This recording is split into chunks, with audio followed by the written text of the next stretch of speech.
Thank you, Aileen. Thank you, everyone. Thank you, Gillian, for booking me. Thank you, all of you, for inviting me here today.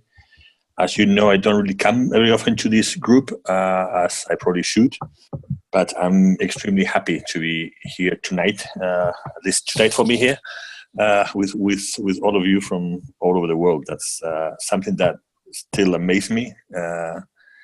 Every day it's like how Gracie just brought us together, how we are people from all over the world are able to meet and feel like brothers and sisters, united by this common problem and especially by this common solution that we have found in GreySheeters. So I'm extremely happy to be here, and I've been asked to talk about that, and to talk about my experience. I've recently made a year in GreySheet, and which, thank you, I'm very happy with. And I've to be honest, I was congratulated a lot. Everybody was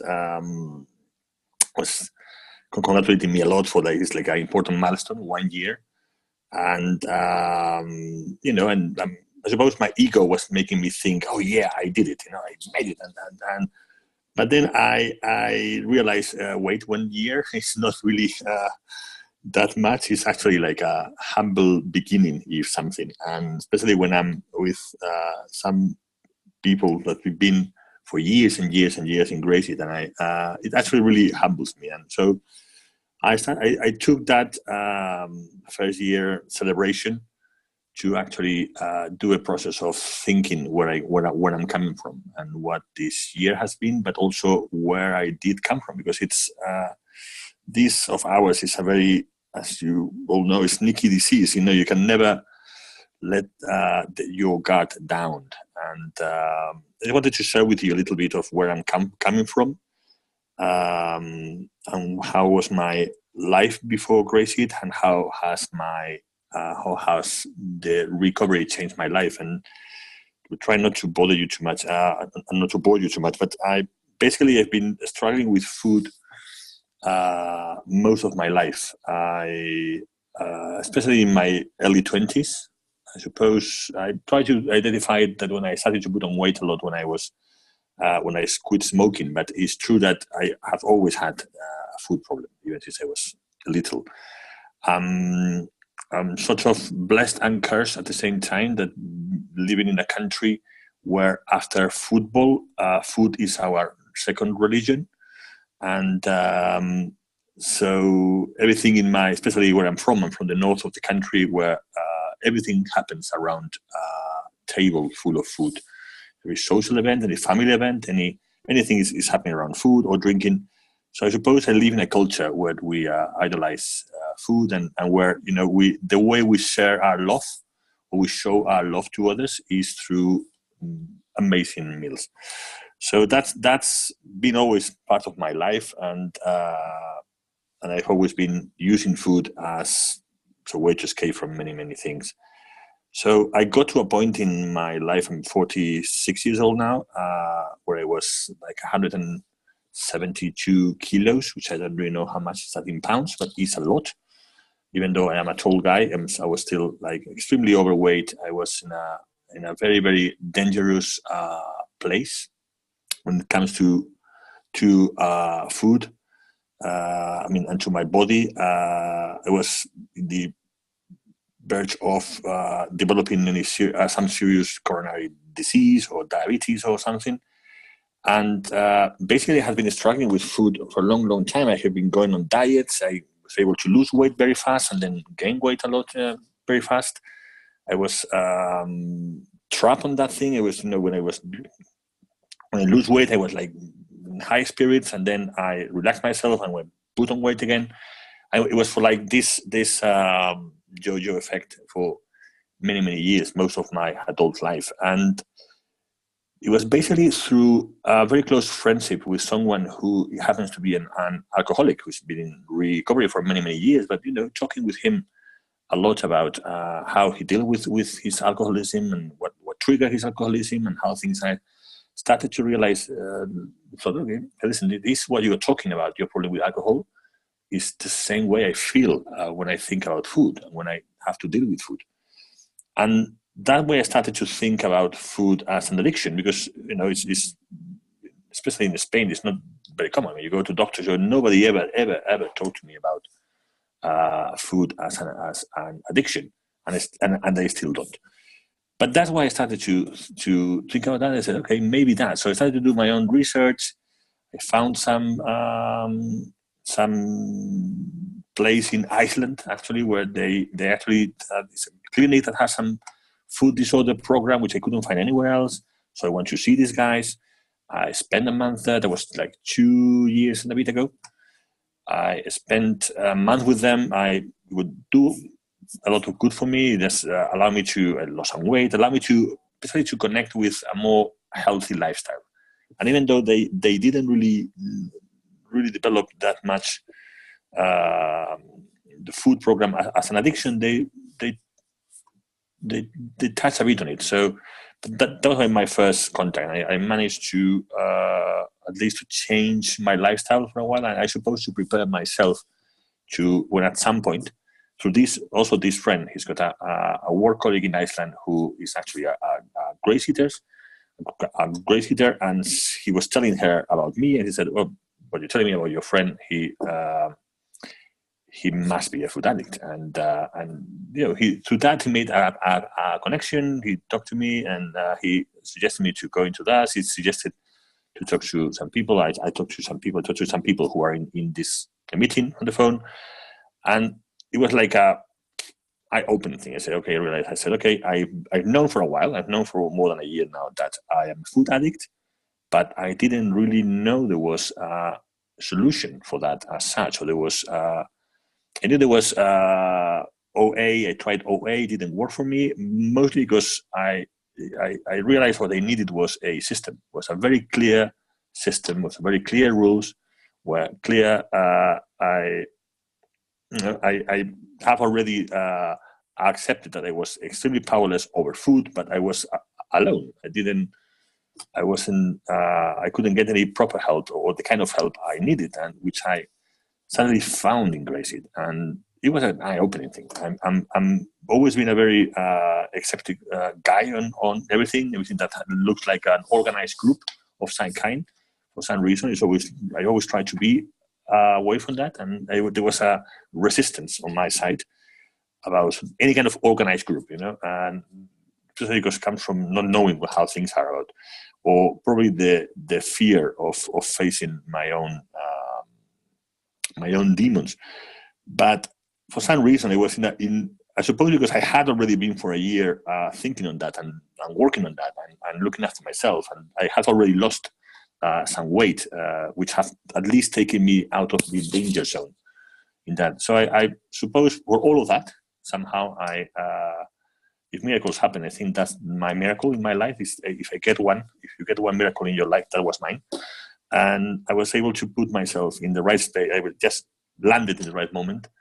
And I think landed in the right solution, which is where I am now. So it's I started to go to GreySheet. I remember when I started, I thought, okay, this is never going to work. I want to try this the same way I've tried many other things, but this is never going to work because these things never work with me because I'm hopeless and there's no way there's a solution for me. I will do this thing for a while. I may lose some weight and then we will see. But what I found here in GreySheet was what I never had, which was a sponsor, which is someone who I can go for help, advice, also someone who I can actually, I'm extremely powerless over food, so I cannot make any decisions about food anymore. And I don't need to do, because I have someone who can make the decisions for me or with me. And that which is so simple, and it looks so simple and doesn't really, is it that important? Yes, it is. It actually makes a huge difference. At least for me, it did. It was, okay, yeah, I don't need to make any decisions. And the moment you accept that, the moment I accepted that, it was such a huge relief. It was such a huge burden, a huge weight I had in my back and in my body, actually, that it was relief. It was an instant relief, and it's been working like that for more than a year now, and that was that. And also the second thing was to find the community, which is all of you, my fellow GreySheeters, and really feeling this sense of community and this sense of we are all in this together, and the only way we can actually come out of it is together. And I'm amazed to find myself in here. Honestly, I 1 year ago, someone told me I would be talking to you here with 1 year of abstinence. I would say, no way, that's never going to happen. But here I am, basically just taking it one day at a time, not really putting, just one day at a time. And there's of course keys you have to be. Thank you. Got 5 minutes left. Thank you. Accepting, which is basically you have to go slowly into it. You have to go. You have to go slowly, but you have to go full throttle. You cannot do it. It's slowly, which means that take 1 day at a time, but take the full thing 1 day at a time. There's no shortcuts. There's no. Of course, there's mistakes and things that happen, but you have to be in the thing. And also the amazing thing is that at least I saw the benefits so quickly. One thing I always had, I have arthritis, so I live my life in constant pain. Every time I move my hands, every time I walk, every time I had mild but constant pain. I got used to it, and I have for some reason I have a pain threshold which I can be in pain for a long time. I don't care, and I can live with that. And one day, it was like few weeks on being in GreySheet, I realized, okay, there's something missing here. And I realized that for a few days, I hadn't had any pain. And of course, I still have arthritis. I haven't been miraculously cured, but the pain is gone. Basically, because I'm not feeding sugar, I'm not feeding carbs to my muscles, to my things, to my joints. And suddenly the pain is gone. I talked to my doctor about it, and he was looking at me, yeah, okay, yeah, it may work. Yeah, that you change your diet, it may work. I said, why don't you, it works. Why don't you, use that as therapy for this kind of thing? But, so my pain is gone. My constant anger, that was always angry and miserable and is gone. It's not gone. I still have moments, but I can control my temper much more. My energy levels have gone high. I mean, I can naturally do things now. I can focus on things. I can finish the day without feeling I'm nearly reaching that. I can actually live my day to the fully and get to the point. It's got a huge impact on my friends and my family. I've been able, because I was open with them from the beginning, because I knew, okay, this is in this country. If I'm going to do a radical food change and food program, I cannot keep it. I have to be open, and so everybody, because I need help. I cannot, because I'm going to be invited and asked to join people for meals and things. So I need to be open. Don't need to go extremely into all details, but at least I need to understand what I'm doing. And I did that, and it worked, and it changed, and it's great. And also, and which is probably more important from when I will finish with that, is the change spiritually is just been amazing. I'm experiencing a level of peace in my life and in myself, which I never had, a level of acceptance of myself, a level of honesty, of even humility. I've been experiencing probably through the importance, and I realized the importance of service. Service is key in this process. At some point in your recovery, you need to go more and more into service as much as you can. And it's great, because the more you help others, the more you get the help from others. It actually helps you more than anyone else.